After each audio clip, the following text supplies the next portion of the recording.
কিছু কিছু গার্মেন্টসের শ্রমিকরা এখানে এসেছিল, তারা যমুনা যেতে চেয়েছিল, শ্রম ভবন ঘেরাও করার কথা ছিল। এখন মুশকিলটা হলো যে আমি তো ফ্যাক্টরি চালাই না, ফ্যাক্টরি যারা চালান বা ফ্যাক্টরির সাথে যুক্ত হচ্ছেন শিল্প এবং বাণিজ্য, কিন্তু ঘটনাটা আমার ঘাড়ে এসে চাপছে, মানে শ্রম মন্ত্রণালয়ের ঘাড়ে। কালকে আমরা অনেকক্ষণ মালিক, 2-4টা মালিককে নিয়ে বসছিলাম এখানে।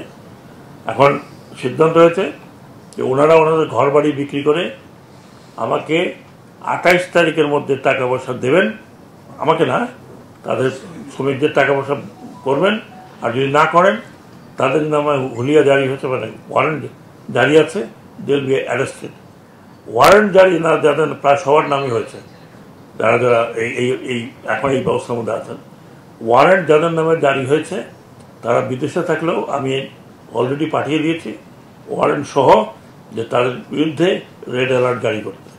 শ্রমিকের পয়সা দিতে হবে, সেটা বাড়ি বিক্রি করে দেখ, আগেও বলেছি, গাড়ি বিক্রি করে দেখ, যা খুশি তাই বিক্রি করে দেখ। যে চালাতে পারে না ফ্যাক্টরি, যে শ্রমিকের বেতন দিতে পারে না 2 মাস 3 মাস, তার তো এই সেক্টরে থাকা উচিত না। এখানে অনেক ভালো ভালো লোক আছেন, না হলে আমাদের গার্মেন্ট ইন্ডাস্ট্রি আরও বাড়ছে তাদের রপ্তানি। তাই যদি হয় তাহলে এই কিছু কিছু লোক ফ্যাশন করার জন্য বা সময় নষ্ট করার জন্য অথবা নাম লেখাবার জন্য আসেন। TNZ তার বাড়ি বিক্রি করার কথা বলেছি, আজকে কালকের মধ্যে বাড়ি বিক্রি না করলে উনি জেলে যাবেন।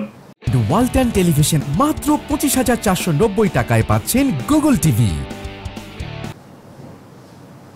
ওনার কাছ থেকে আরেকজনের নিয়ে তারপর বাড়ি বিক্রি হবে। মাহমুদ গার্মেন্টস, কালকে আমি এখানে বলেছি, ওনার কি 7 কাঠা জমি আছে না কি আছে, বিক্রি করতে হবে। একই দ্বারে আরও কয়েকজন আছে, মালিকদের আমি অনুরোধ করছি যেভাবে পারেন আপনারা হয় টাকা পয়সা শোধ করেন অথবা আপনাদেরকে জেলে যেতে হবে। এবং আমি এটা ধমকি দিচ্ছি না, ওয়ারেন্ট জারি আছে, আমরা ওয়ারেন্টটা এক্সিকিউট করছি না। আর বিদেশে যাওয়ার কথা কালকে আবার বলেছি, not a single person would leave. কয়েকজনকে আমি বলেছি আপনারা ঢাকা শহর ছাড়তে পারবেন না, ফর টু টক অফ। আর এটা মাসের পর মাস, বছরের পর বছর ওনারা কেন বেতন দেন বুঝি না।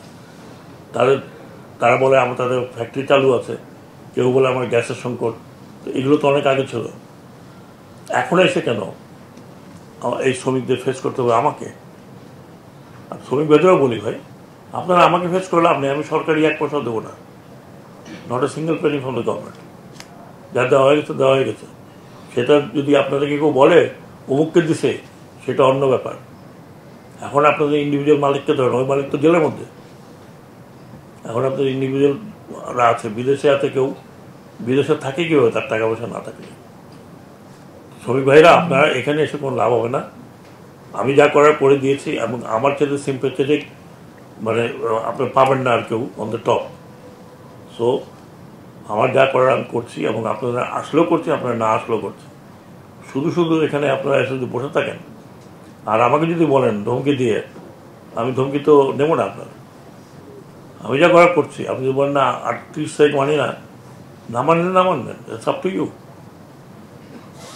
বাট একটা আমি বলেছি 30 তারিখের মধ্যে আমরা ব্যবস্থা করছি, মালিকদের ধরে নিয়ে আসুন। অতীতে এমন হয়নি, কাজেই ধৈর্য ধরুন, আমরা চেষ্টা করছি। আমরা যদি বিফল হই তখন আপনাদের বলবো।